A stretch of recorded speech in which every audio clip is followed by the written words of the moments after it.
Hello everyone, सबका स्वागत है आज की इस वीडियो में जिसमें हम डिस्कस करने जा रहे हैं इंपॉर्टेंट डेरिवेशन। ये जो सीरीज है ये है इंपॉर्टेंट डेरिवेशन की। एनसीईआरटी के कौन कौन से डेरिवेशन हैं जो हमें पेपर के लिए पक्का करके जाना है, बिल्कुल बार बार प्रैक्टिस करके जाना है।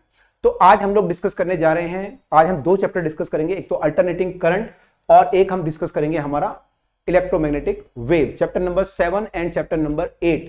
इसमें कौन कौन से डेरिवेशन हैं जो हमें करके जाने हैं। तो स्टार्ट करते हैं पहले अल्टरनेटिंग करंट के साथ। कौन से डेरिवेशन हमें यहां पे करने हैं तो देखते हैं पहला डेरिवेशन कौन सा है।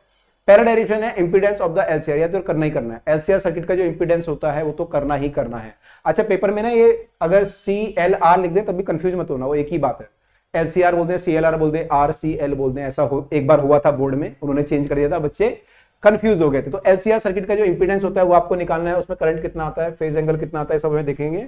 तो आप अगर देखेंगे इसे तो ये आपका डेरिवेशन दिया गया। हम एनसीईआरटी भी खोल लेते हैं। ये देखिए डेरिवेशन यहाँ पे दिया गया आपको एनसीईआरटी में। आप देखेंगे तो पेज नंबर आपका है 187 में पूरा डिस्कस किया गया। यहाँ पे फेजर डायग्राम बना के सॉल्व किया गया है कि कितना हमारा जो है इंपीडेंस आएगा, जेड का वैल्यू कितना आएगा वो सब यहाँ पे लिखा गया है। फेज वगैरह भी निकाला गया, 10 की वैल्यू कितनी आएगी, ये सब बातें यहाँ पे की गई हैं।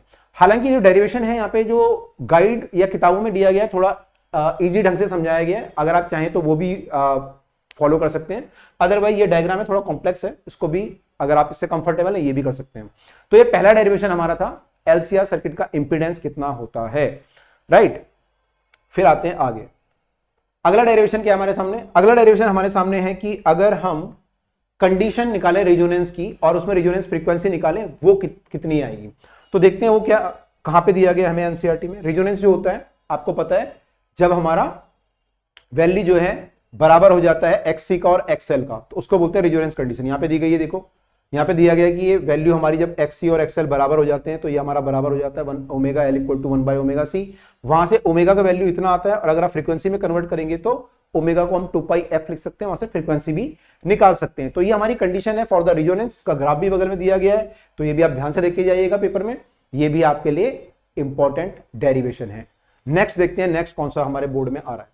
तो नेक्स्ट डेरिवेशन यहाँ पे देखेंगे हम तो average power in the LCR circuit. LCR circuit जो है एवरेज पावर कितनी कंज्यूम करता है वो हमें देखना है। तो देखते हैं एवरेज पावर कहां पे दिया गया एनसीईआरटी में, एवरेज पावर कहां पे हमें दिया गया है। तो एवरेज पावर अगर आप देखेंगे यहाँ पे तो एवरेज पावर आई थिंक ये दिया गया, देखिए पावर के बारे में डिस्कशन किया गया यहाँ पे, और ये सब पावर है। और यहाँ पे एवरेज के बारे में डिस्कशन किया गया कि इसका अगर हम एवरेज लेंगे तो इसका जो एवरेज वैल्यू आता है वो 0 हो जाता है और आपका cos फाई लास्ट में बचता है, तो ये VI cos फाई हो जाता है, जिसको हम क्या बोलते हैं बच्चों, cos फाई को याद है सबको, क्या बोलते हैं cos फाई को हम लोग, एक नाम होता है इसका, P से होता है, इसको बोलते हैं हम लोग आगे याद पावर फैक्टर बोलते हैं, ठीक है, पावर फैक्टर।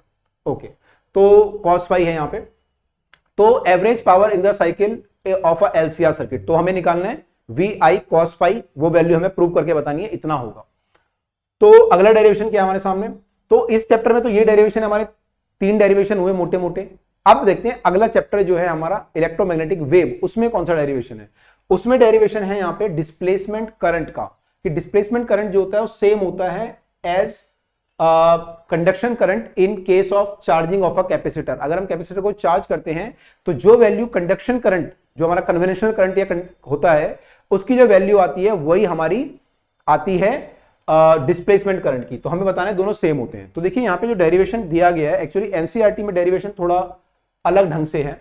अगर आप एनसीईआरटी देखें ईएम वेव की, तो ईएम वेव में डेरिवेशन जो है थोड़ा सा दिया गया है। यहाँ पे देखिए ये दिया गया, कैपेसिटर को जब करते हैं तो यहाँ पे फाई का वैल्यू आता है, वहां से E इक्वल टू ये आता है, तो यहाँ से करा गया है ये। लेकिन इन्होंने बोला है कैपेसिटर के लिए इसको ड्राइव करना है, तो आपको सेम चीज करनी है। एक्चुअली आपका जो ये वैल्यू आता है डिस्प्लेसमेंट करंट का E d phi by d t, तो कैपेसिटर के लिए आपको पहले फाई निकालना होता है।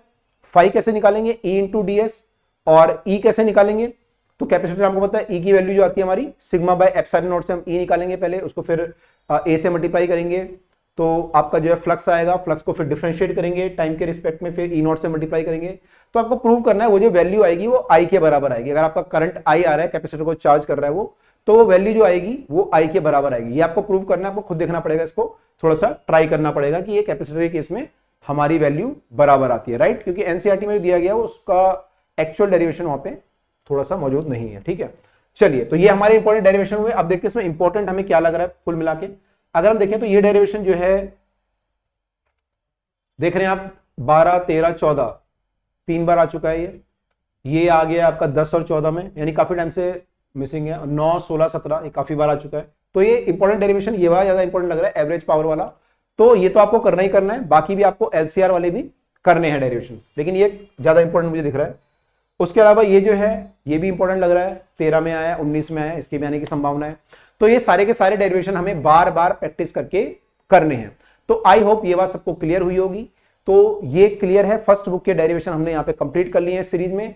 अब हम मूव करेंगे अगली बुक की ओर और देखेंगे कि ऑप्टिक्स में कौन से डेरिवेशन हैं जो हमारे लिए इंपॉर्टेंट है। तो अगली वीडियो में आपसे मिलते हैं ऑप्टिक्स के इंपॉर्टेंट डेरिवेशंस के साथ। Till then bye, take care.